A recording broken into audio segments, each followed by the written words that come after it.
Hello everyone, how are you all doing? I hope all of you are doing great. So as we all were waiting for new NCERT for mathematics textbook grade 6, here is the book. The name of the book is Ganit Prakash. So we are starting with new textbook. Okay, so let's see the content. Here you can see total 10 chapters are there in this textbook. Okay, here are 10 chapters and we are starting with chapter number 1. So let's start. Just move ahead with the chapter 1 and also this chapter is not very much like doing questions and doing calculations. थोड़ा theoretical part है, उसको पढ़ेंगे समझेंगे ताकि हमारा base clear हो. आप छोटी क्लास में ही अगर मैथ्स को अच्छे से पढ़ते चलेंगे तो आगे चल के जो एक फोबिया होता है कि मैथ्स टफ है, मैथ्स नहीं हो रहा, वो नहीं होगा. ओके, सो चलिए पढ़ते हैं और रीड करते हैं. क्या ये पैटर्न्स के बारे में बता रहा है, पैटर्न्स इन मैथमेटिक्स. तो सबसे पहला जो टॉपिक होगा वो है 1.1 में what is mathematics. Okay, mathematics आखिर है क्या, तो चलिए रीड करते हैं. Let's start.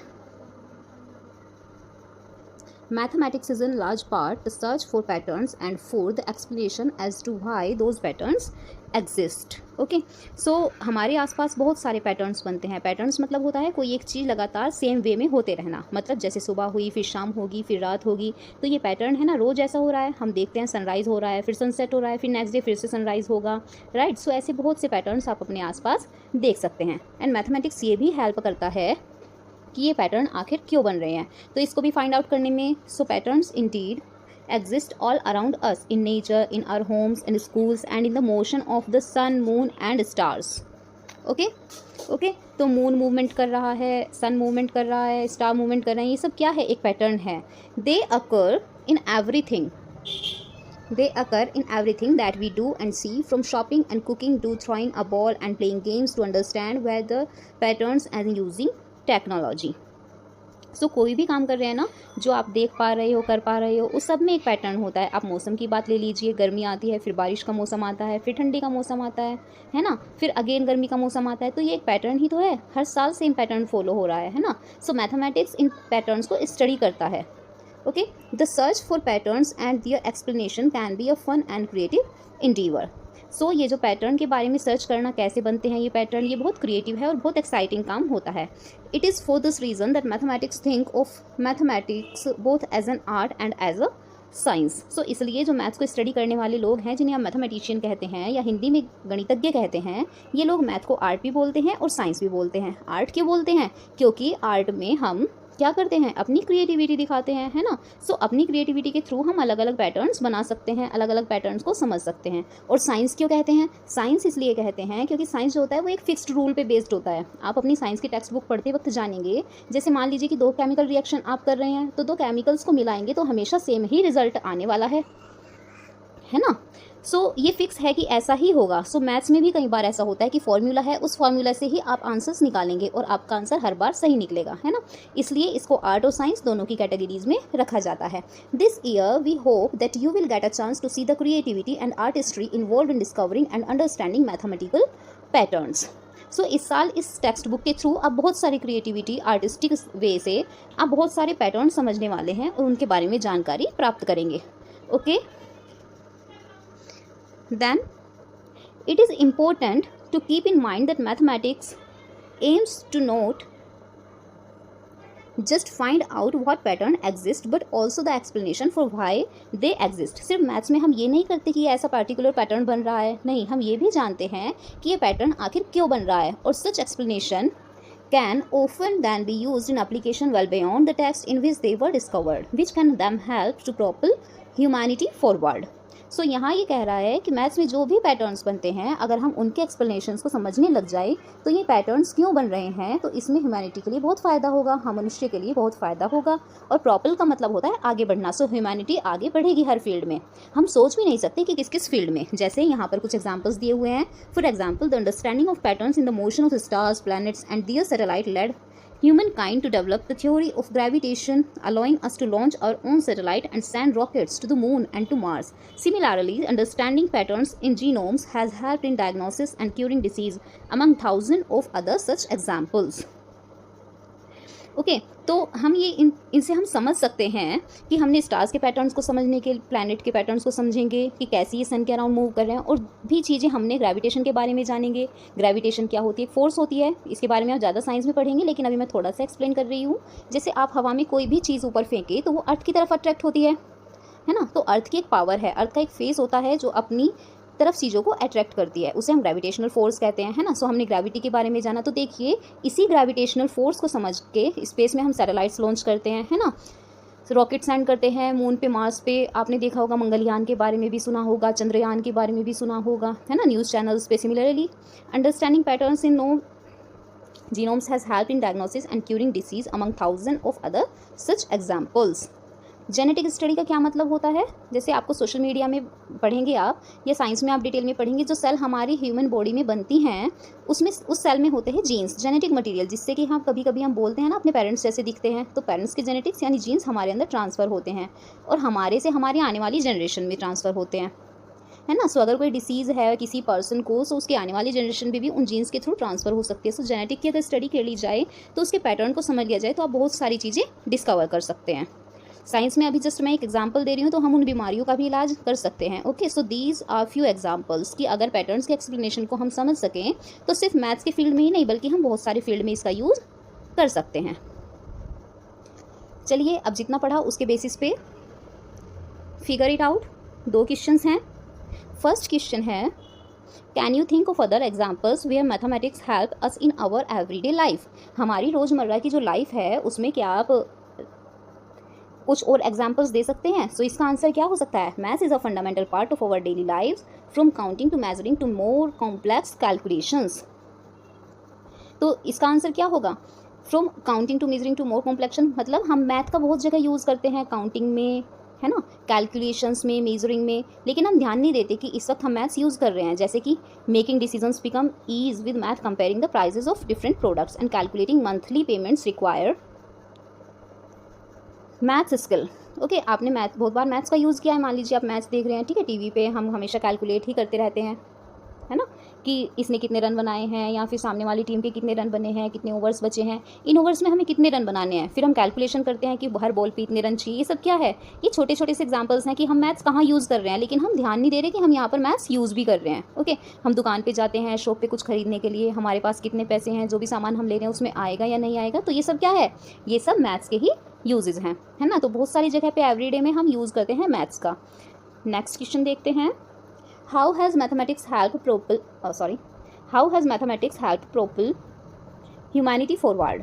You might think of examples involving carrying out scientific experiments, running our economy and democracy, building bridges, houses or other complex structures, making TVs, mobile phones, computers, bicycles, trains, cars, planes, calendars, clocks, etc. Okay, so इन सब field में हम science का use करते हैं। तो आपको बताना है कि किस तरीके से साइंस ने जो हम ह्यूमन बीइंग हैं उनकी ग्रोथ में हेल्प किया है, या फिर मैथ्स ने कैसे हेल्प किया है। So here are few examples जिनमें बताना है कि ह्यूमैनिटी फॉरवर्ड करने के क्या एग्जांपल्स दिए हैं। तो वैसे तो क्वेश्चन में बहुत सारी चीज़ें बता दी गई हैं, तो यहाँ पर हम आंसर पढ़ेंगे, mathematics has significantly help the development of science and technology for thousand of years and will continue to do so now. ठीक है, तो यहाँ पे हम कह रहे हैं कि मैथमेटिक्स के बिना तो हो ही नहीं सकता कुछ भी डेवलपमेंट, राइट। सो वहाँ पर तो हेल्प किया ही है, उसके साथ साथ it has uses in commerce, business, culture, government, athletics, medicine, farming, architecture and the natural and social science among other things.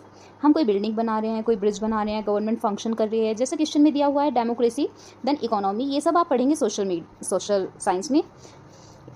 In her field में हम मैथ्स का यूज़ करते हैं।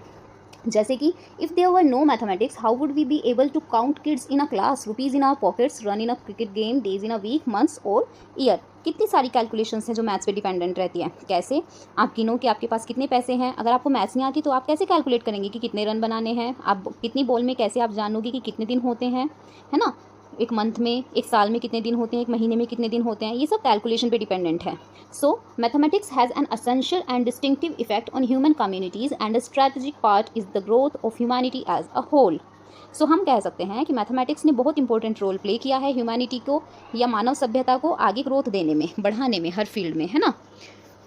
सो अब आगे बढ़ते हैं। ये आंसर आपको याद नहीं करने हैं कि इतना बड़ा लिखवा दिया मैम ने, ये आपकी भी मैम लिखवाएंगी स्कूल में। सो ये सिर्फ आपको समझना है, बहुत इंपॉर्टेंट है कि आपके लिए मैथ्स कितनी जगह हम यूज़ कर सकते हैं, ये जानना। ओके, अब हमने एक्सरसाइज 1.1 कवर कर ली है। अब नेक्स्ट मूव करते हैं 1.2 पे। अब आते हैं कैलकुलेशंस की बारी। तो चलिए शुरू करते हैं। Pattern in numbers. मैंने आपको कहा था कि बहुत सारे नंबर्स होते हैं, काफ़ी तरह के नंबर्स होते हैं हमारे आसपास। तो हमने देखा रियल लाइफ के कुछ एग्जांपल्स हैं ना। अब नंबर के बारे में पैटर्न, सो नंबर तो मैथ्स का बेसिक यूनिट है कि नहीं। अब मैथ्स के जब सबसे पहले छोटे से बच्चे होते हैं तो हम क्या बोलते हैं, सबसे पहले 1 लिखना शुरू करते हैं, फिर 2, फिर 3, तो नंबर से हमारी शुरुआत होती है। Among the most basic patterns that occur in mathematics, यहाँ पर are patterns of numbers, particularly patterns of whole numbers 0, 1, 2, 3, 4। Okay, जब हम काउंटिंग को स्टार्ट करते हैं 0, 1, 2, 3, 4, इसको हम होल नंबर कहते हैं। सो होल नंबर में कौन कौन से पैटर्न्स बनते हैं, कैसे पैटर्न्स बनते हैं, इनको जानना, इनको समझना कि क्या है, एक नंबर थ्योरी कहलाती है। देखिए, okay, the branch of mathematics that studies patterns in whole numbers is called number theory. Mathematics की वो ब्रांच जो होल नंबर्स की स्टडीज करती है, उनके पैटर्न्स की, तो उसको नंबर थ्योरी कहते हैं। Number sequence are the most basic and among the most fascinating type of patterns that mathematicians study. तो यहाँ पर है टेबल 1 शोज की number sequence that are studies mathematics. तो यहाँ पे टेबल दी हुई है नेक्स्ट पेज पर, उसमें नंबर सीक्वेंस दी हुई है जिनको मैथमेटिक्स में पढ़ना होता है। तो चलिए देखते हैं, ये रही यहाँ पर। ओके, तो पहले यहाँ पे आपको एक टेबल दिया गया है और यहाँ पर फिर नीचे कुछ एग्जांपल्स दिए गए हैं नंबर सीक्वेंस के, इनको हम एक एक करके समझेंगे। उससे पहले 2 क्वेश्चंस भी दिए हुए हैं नीचे, इनको देख लेते हैं ना। फर्स्ट है, can you recognize the pattern in use of the sequence in table 1। तो आप क्या, इसमें इतने सारे पैटर्न्स हैं, तो क्या आपने कोई पैटर्न रिकॉग्नाइज किया है? तो हाँ, हम सभी पैटर्न्स को रिकॉग्नाइज करेंगे। आगे है, then rewrite each sequence of table 1 in your notebook along with the next 3 numbers in each sequence. After each sequence, write in your own words that what is the rule for forming the numbers in the sequence. फिर उसके बाद जब आप numbers लिखेंगे तो आपको ये भी बताना है कि आपने कौन सा रूल फॉलो किया है, कैसे आपने आगे के नंबर फाइंड आउट किए। तो इस तरीके से टेबल है। ओके, तो पहला जो सीक्वेंस है यहाँ पर देखते हैं 1 1 1 1 1। ओके, फर्स्ट जो सीक्वेंस है यहाँ पर 1 1 1 1 1 1 dash dash dash all ones. Okay, तो इसको हम कहते हैं ऑल वंस, सभी 1 हैं। तो चलिए एक एक करके देखते हैं इसको। सो ये हमारा पहला रूल है यहाँ पर, देखिए। So each time 0 is added to get the next number. Okay, जब भी हम 1, फर्स्ट नंबर क्या है हमारा यहाँ पर 1 है, इसमें जब भी हम 0 ऐड करेंगे तो यहाँ पर हमको 1 मिलेगा। फिर इस सीक्वेंस में फिर से 1 ऐड करेंगे, फिर से हमें 1 मिलेगा। फिर इस वाले 1 में यहाँ से फिर से 1 + 0 करेंगे और फिर से हमें 1 ही मिलेगा। ओके, तो सारे के सारे नंबर हमारे, जब हम इस ऐड, तो इसका रूल क्या है कि हर अगला नंबर पाने के लिए पिछले नंबर में हमें 0 ऐड करना है, या फिर हमें नेक्स्ट 3 नंबर्स भी बताने थे तो सीक्वेंस में, तो इसमें तो सभी नंबर 1 ही आ रहे हैं, है ना। सो 1 1 अलग कलर से लिखा है यहाँ पर, तो हमारे जो नेक्स्ट 3 नंबर्स होंगे वो क्या हो जाएंगे इस सीक्वेंस में 1 1 1 ही रहेंगे। Okay, let's see the next pattern. Next pattern is 1 2 3 4 5 6 7 तक दिया है ना। अब इसमें क्या रूल यूज़ हुआ है, कैलकुलेशन साइड देखते हैं। यहाँ पर देखिए, पहला नंबर है 1 में 1 ऐड किया तो हमें मिल गया 2। अब 2 में फिर से 1 ऐड करेंगे, हमें मिला 3 में 1 ऐड करेंगे 4, ऐसे ही करते करते सोन करते करते 7 दिया हुआ है, 7 में 1 ऐड किया 8, हमारे नेक्स्ट 3 नंबर्स निकाल रहे हैं हम, 8 में 1, तो हर एक नंबर में हमें 1 ऐड करना है ना। तो इसका रूल हमारा क्या हुआ, each time 1 is added to get the next number. Okay, तो अगला नंबर पाने के लिए हम हर बार 1 ऐड कर रहे हैं ना। तो हमारा लास्ट नंबर क्या दिया है 7, तो 7 में 1 ऐड करेंगे 8 9 10। ओके, तो हमारे नेक्स्ट 3 नंबर्स क्या हो जाएंगे 8 9 10। ओके, तो हम ऐसे लिख देंगे। फिर नेक्स्ट है, नेक्स्ट जो हमारी सीक्वेंस है यहाँ पर लिखा हुआ है ओड नंबर्स। ओके, ये ओड नंबर्स क्या होते हैं, सिंपल भाषा में आपको बताती हूँ कि ये सब आप आगे भी पढ़ेंगे डिटेल में। ओड नंबर्स ऐसे नंबर्स होते हैं जिनको हम बराबर बराबर नहीं बांट सकते 2 भागों में, ठीक है। So odd numbers are those numbers that can not be divided in 2 equal parts. Okay, इसको समझ लेते हैं। देखो यहाँ पर ये दोनों भाई बहन हैं, इनमें ये टॉफ़ीज़ जो हैं, पहला नंबर हमारा सीक्वेंस में दिया गया है ऊपर देखिए, है ना 1। सो यहाँ एक टॉफ़ी है, तो क्या इन दोनों बच्चों में इस टॉफ़ी को बांट सकते हैं, नहीं बांट सकते। तो हाफ हाफ देने के लिए इसको तोड़ना पड़ेगा। तो odd number, second odd number क्या है हमारा 3, तो 3 टॉफ़ीज़ को बांटने के लिए 1 1 तो हमने इनको दे दिए टॉफ़ीज़, एक टॉफ़ी फिर भी बच गई, इसको हमें तोड़ के ही बांटना पड़ेगा, बिना तोड़े नहीं बांट सकते। तो कोई भी ऐसी संख्या जिसे हम 2 बराबर भागों में नहीं बांट सकते उन्हें ऑड नंबर कहते हैं। आई होप आपको ये समझ में आ रहा है कि ऑड नंबर्स क्या होते हैं, ऐसे नंबर्स जिनको हम बराबर बराबर नहीं बांट सकते। तो ये तो हो गया रूल का पॉइंट नंबर 1 कि ऑड नंबर क्या होता है। लेकिन हमें कैसे पता चलेगा कि नेक्स्ट ऑड नंबर क्या लिखना है, तो उसके लिए रूल लिख देते हैं। कैलकुलेशंस देखो, पहला नंबर सीक्वेंस में क्या है 1 है ना, तो 1 में हमने 2 ऐड किया, 1 में 2 ऐड करते हैं 3 आ जाता है। सेकंड नंबर क्या है 3 में फिर से 2 ऐड करेंगे 5 आ जाएगा। ओके, तो 5 नेक्स्ट नंबर देखते हैं, नेक्स्ट नंबर देखते चलना है। ओके, 5 में 2 ऐड किया 7 में 2 ऐड किया 9, तो ऐसे ही हम 2 ऐड करते जाते हैं और नंबर की सीक्वेंस में। ओके, तो लास्ट नंबर हमारा क्या है 13 में आप 2 ऐड करेंगे तो 15 आ जाएगा, 15 में 2 ऐड करेंगे तो 17 आ जाएगा, और 17 में 2 ऐड करेंगे तो 19 आ जाएगा, है ना। सो 3 हमें जो नंबर बताने थे नेक्स्ट सीक्वेंस के, तो वो कौन से हो गए हमारे 15, 17 एंड 19। ओके, आई होप आपको ये समझ में आ रहा होगा और अच्छा भी लग रहा होगा। अगर अच्छा लग रहा हो तो वीडियो को लाइक कर दीजिए। ओके, अगर आपको कोई भी डाउट हो इतना समझाने के बाद भी अगर आपको समझ में नहीं आ रहा है तो don't worry about that. Okay, please type those doubts in comment section, I will sure take those doubts in the next video. Okay, so हम नेक्स्ट वीडियो में उस डाउट को ले लेंगे। ओके, नेक्स्ट सीक्वेंस देखते हैं। नेक्स्ट सीक्वेंस है हमारी इवन नंबर्स। यहाँ पर लिखा हुआ है इवन नंबर्स, तो ऑड नंबर के बिल्कुल अपोजिट होते हैं even numbers. Even numbers are those numbers that can be divide, sorry even odd numbers का खुल गया क्या rule, that can be divided into 2 equal parts. Okay, यहाँ पे ये गलत स्लाइड हो गया। आप यहाँ पे even numbers are those numbers that can be divided into 2 equal parts. तो इवन नंबर वो नंबर्स होते हैं जिनको हम 2 बराबर भागों में बांट सकते हैं। जैसे फिर से हम इन 2 बच्चों में टॉफ़ीज़ को बांटते हैं, तो पहला नंबर है हमारा 2 में अगर हमें एक टॉफ़ी देनी हो तो हम इन दोनों बच्चों को एक टॉफ़ी दे देंगे। सेकंड नंबर है 4 टॉफ़ीज़ कैसे बांटेंगे दोनों में, 2 टॉफ़ी दोनों में बांट देंगे, है ना। तो यहाँ पर हम ऐसे इनमें बराबर बराबर बांट सकते हैं। तो जो भी नंबर बराबर बराबर डिवाइड हो जाएं 2 पार्ट्स में उनको हम इवन नंबर कहते हैं। ओके, अब हम इसको फाइंड आउट कैसे करेंगे, कैलकुलेशन बॉक्स में आइए, यहाँ पर देखते हैं। तो उसमें हम 2 ऐड करते जाएंगे बिल्कुल ऑड नंबर्स की तरह। तो फर्स्ट नंबर है 2 में 2 ऐड करेंगे, यहाँ पर आपको मिल जाएगा 4। अगला आ गया 4 में 2 ऐड किया, यहाँ पर मिल जाएगा 6। नेक्स्ट है 6 में 2 ऐड करेंगे 8 आ जाएगा, ऐसे ही 8 में 2 ऐड करेंगे 10 आ जाएगा, है ना। तो फिर इसका फिर है 14, 12 में 2 ऐड करेंगे 14 आ जाएगा। तो इसका रूल क्या हो गया, each time 2 is added to the even number to get the next even number. Even number के सीक्वेंस में हमें 2 ऐड कर रहे हैं ताकि हमें अगला इवन नंबर मिल जाए। तो यहाँ पर लास्ट में देखेंगे 14 है हमारा लास्ट नंबर, तो 14 में 2 ऐड करेंगे 16 में 2 ऐड किया 18, और 18 में 2 ऐड किया 20 हो जाएंगे। ओके, तो जो नेक्स्ट 3 नंबर हमें लिखने थे क्वेश्चन के हिसाब से वो क्या हो जाएंगे 16, 18 और 20। आई होप आपको ये जो सीक्वेंस हम कर रहे हैं ये सब समझ में आ रहे हैं। ऑड नंबर का सीक्वेंस क्या होता है, इवन नंबर का सीक्वेंस क्या होता है, और इसके आंसर्स हम कैसे फाइंड आउट करते हैं, यानी कि नेक्स्ट नंबर कैसे फाइंड आउट करना है, ये भी आपको समझ में आ रहा है। फिर भी अगर आपको कोई डाउट है तो मैंने जैसा आपको बताया था आप कमेंट सेक्शन में पूछ सकते हैं। ओके, अब इसके साथ स्टूडेंट्स हमने ये जो 4 सीक्वेंस किए हैं वो देख लिए हैं। सो हमारी नेक्स्ट सीक्वेंस है ट्रायंगुलर नंबर्स। यहाँ पर देखिए ट्रायंगुलर नंबर्स लिखा हुआ है। ट्रायंगुलर नंबर क्या होता है, triangular number is a number that can be shown using a pattern of dots in an equilateral triangle. जब हम डॉट्स को इस तरीके से अरेंज करते हैं कि एक ट्रायंगल का शेप ले लें, और वो भी कौन सा ट्रायंगल, इक्विलेटरल ट्रायंगल। इसका मतलब क्या होता है कि हर ट्रायंगल के 3 साइड बराबर हो जाते हैं, तो उसे हम बोलते हैं इक्विलेटरल ट्रायंगल। ओके, सो डॉट्स को इस तरीके से अरेंज करते हैं कि वो एक ट्रायंगल के फॉर्म में शेप ले लें। ऐसे देखिए यहाँ पे 3 हो गया, फिर 6 को हम शेप में ऐसे अरेंज करेंगे तो ऐसे हो जाएगा यहाँ पर, है ना। तो ये इक्विलेटरल ट्रायंगल होते हैं। ट्रायंगुलर नंबर क्या है, चलिए समझते हैं कैसे। सो पहला नंबर सीक्वेंस में दिया हुआ है 1। ओके, इसको मैं बोलती हूँ T1। हम 1 को क्या बोलेंगे T1, 3 को क्या बोलेंगे, यहाँ पर 3 को क्या बोलेंगे T2। यहाँ पर देखिए 1 को हम बोल रहे हैं T1, 3 को बोल रहे हैं T2, ओके, और 6 को बोल रहे हैं T3।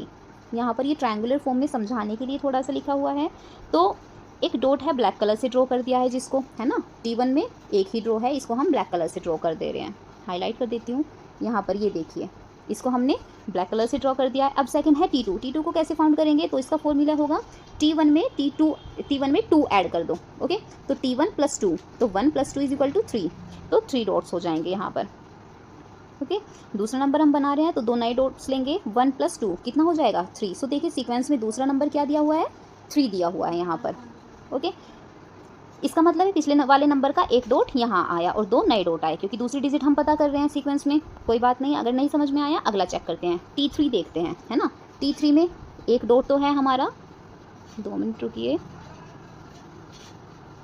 ये देखिए पर्पल कलर से एक डॉट तो हमारा हो गया T1 वाला, एक डॉट हो गया हमारा T2, 2 डॉट्स हो गए T2 वाले, और जो 3 डॉट्स हैं इसमें हमने +3 कर दिया। तो हमारा इसका फॉर्मूला क्या था कि T2 में 3 ऐड कर दो। पहले 1 था, फिर हमने T1 में 2 ऐड किया, फिर 3 ऐड किया, फिर 4, 5, 6, ऐसे ही हम सब में ऐड करते जाएंगे अगला नंबर। ओके, तो यहाँ पर T2 में भी हमने ये लिए थे। अब हमने T3 में 3 नए डॉट्स मैंने बनाए हैं रेड कलर के। ओके, सो T2 का सम कितना था, हमने इस ट्रायंगल का देखा था 3 आया था, तो लिखेंगे 3 + 3 नए डॉट्स हो जाएंगे 6। देखिए थर्ड नंबर सीक्वेंस में 6 लिखा है। सो ऐसे ही ट्रायंगुलर नंबर की कोई सीक्वेंस है अगर, तो हर नेक्स्ट नंबर पता करने के लिए प्रीवियस ट्रायंगुलर नंबर में हम जो नया नंबर पता करने वाले हैं उसकी प्लेस वैल्यू ऐड कर देंगे। प्लेस वैल्यू मतलब वो जगह जिस नंबर पर वो नंबर फर्स्ट नंबर में है। ओके, सेकेंड नंबर में है। चलिए इसको समझते हैं बाकी करके। सो नेक्स्ट है T4। यहाँ पर इधर की साइड आइए, T4, T5, T6, T7। T4 है हमारा 10, है ना, हमने T4 को 10 लिया है। तो T4 का फॉर्मूला क्या हो जाएगा हमारा, T3 + 4, तो 6 + 4 10 हो गया। अब T5 निकालेंगे। T5 का फॉर्मूला क्या होगा, T4 में पिछली वाली में हमने 4 ऐड किया था, अब की बार हम 5 ऐड कर देंगे। ओके, ऐसे ही करके 10 + 5 15 हो जाएगा। इसका फॉर्मूला क्या था, T4 + 5 यहाँ पर। अब वैल्यू आई है 15, नेक्स्ट नंबर है 15। ओके, तो T8 देखते हैं हम। T7 दिया हुआ है 28, देखिए यहाँ पर लास्ट में। अब हम नेक्स्ट 3 नंबर्स निकालेंगे। तो T7 में क्या करेंगे, हम 8 ऐड करेंगे, 28 + 8 36 हो जाएगा। फिर T9 निकालेंगे, तो T8 में 9 ऐड करेंगे, 36 + 9 45 हो जाएगा। और T10 है, T9 + 10 ऐड कर देंगे, 45 + 10 55 हो जाएगा। ओके, आई होप आपको ये क्लियर है। थोड़ा सा अलग है बट फॉर्मूला अगर आप एक बार समझ जाएंगे तो ये आपको इजीली आ जाएगा। तो इसमें हमने रूल क्या देखा, to get next triangular number in a series we add the place value of the number to the previous triangular number. आपको प्लेस वैल्यू तो समझ में आ गई होगी कि सीक्वेंस में वो किस नंबर पे आ रहा है। ओके, सो नेक्स्ट 3 नंबर हमने फाइंड आउट कर लिए, 36, 45 and 55। Okay, let's do the next sequence. Next sequence is squares. Oh sorry. Next sequence is square. तो स्क्वायर नंबर्स क्या होते हैं, square numbers are the numbers which are produced when a value is multiplied by itself. जब किसी number को उसी से ही दोबारा से मल्टीप्लाई कर दिया जाता है तो जो आंसर आता है वो स्क्वायर नंबर होता है। जैसे पहले दिया हुआ है 1, यहाँ पर देखिए 1 दिया हुआ है, तो 1 को जब हम 1 में ही मल्टीप्लाई करेंगे तो 1 1 सा 1। ओके, नेक्स्ट नंबर है 4, तो 4 को जब हम, नेक्स्ट नंबर क्या आता है हमारा 1 के बाद 2, तो 2 को 2 में मल्टीप्लाई करेंगे, वी विल गेट 4। फिर नेक्स्ट नंबर होता है 3, 3 को 3 में मल्टीप्लाई करेंगे, 3 3 ज़ा 9, यहाँ पर 9 हो गया। ऐसे ही हम अगले निकालेंगे, नेक्स्ट नंबर्स निकालेंगे, 4 4 ज़ा 16, 5 5 ज़ा 25, 6 6 ज़ा 36, 7 7 ज़ा 49। 49 तक की सीक्वेंस दी हुई है, हमें नेक्स्ट 3 सीक्वेंस निकालनी है। तो 8 8 ज़ा 64, 9 9 ज़ा 81 एंड 10 10 ज़ा 100। तो हमारी नेक्स्ट 3 सीक्वेंस हो गई हैं 64, 81 एंड 100। आई होप आपको टेबल्स याद होंगे, अगर नहीं है तो please try to learn tables at least up to 20। Okay, 20 तक के टेबल्स तो आपको आने ही चाहिए आप लोग को। सो रूल हमने देख लिया है कि सेम नंबर को मल्टीप्लाई किया जाता है 2 बार। नाउ नेक्स्ट 3 नंबर्स हमने ये निकाल ही दिए थे यहाँ पर, 64, 81 और 100। Okay, next sequence is cubes.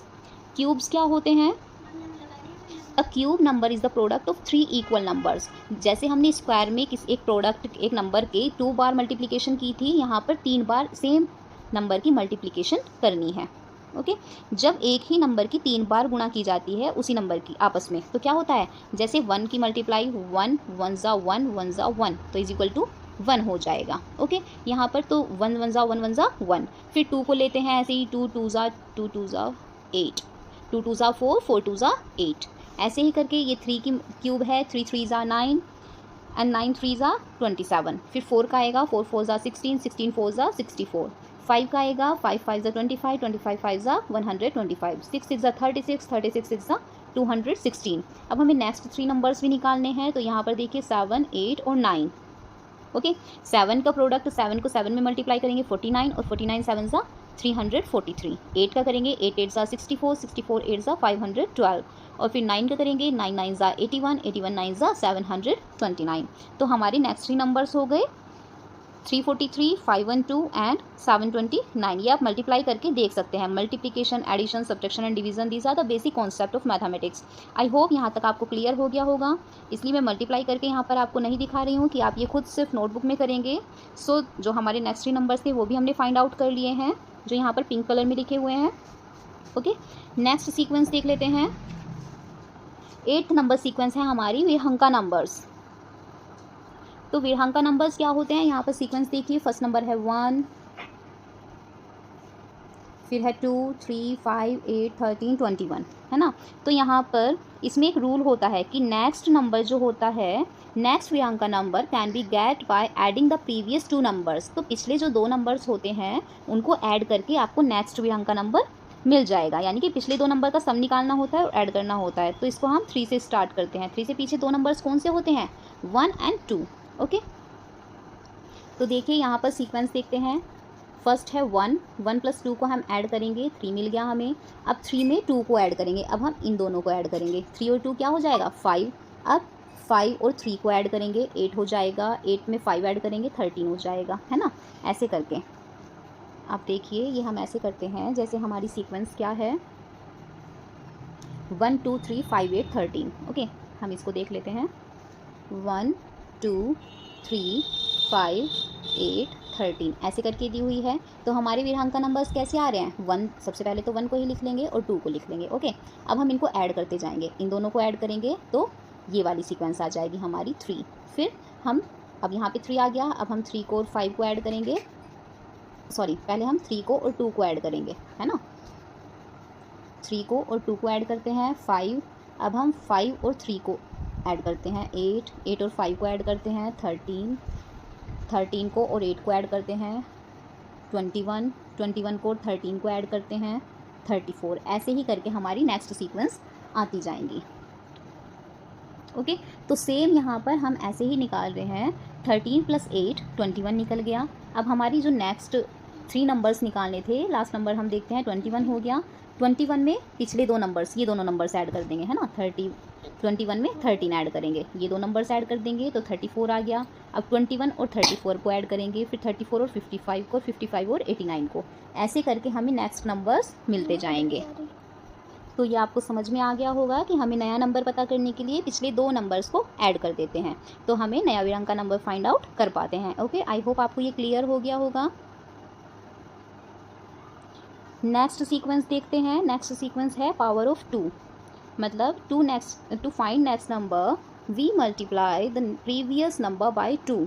अगला नंबर पाने के लिए हम पिछले नंबर को 2 से मल्टीप्लाई कर देते हैं। तो जैसे पहला नंबर है 1, 1 को 2 से मल्टीप्लाई करेंगे तो हमें 2 मिल गया। फिर 2, अब ये जो प्रोडक्ट आया है इसको फिर से 2 से मल्टीप्लाई करेंगे, 4 आ गया। अब 4 को 2 से मल्टीप्लाई करेंगे 8, 8 को 2 से मल्टीप्लाई करेंगे 16, 16 को 2 से मल्टीप्लाई करेंगे 32, 32 को 2 से मल्टीप्लाई करेंगे 64। यहाँ तक की सीक्वेंस हमें दी हुई है और नेक्स्ट 3 सीक्वेंस निकालनी है हमें।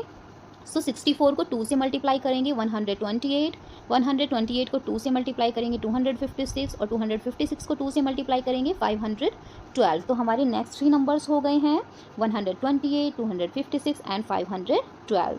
ये हो गया पावर ऑफ 2 वाला सीक्वेंस। ओके, नेक्स्ट सीक्वेंस है हमारा पावर ऑफ 3 का सीक्वेंस।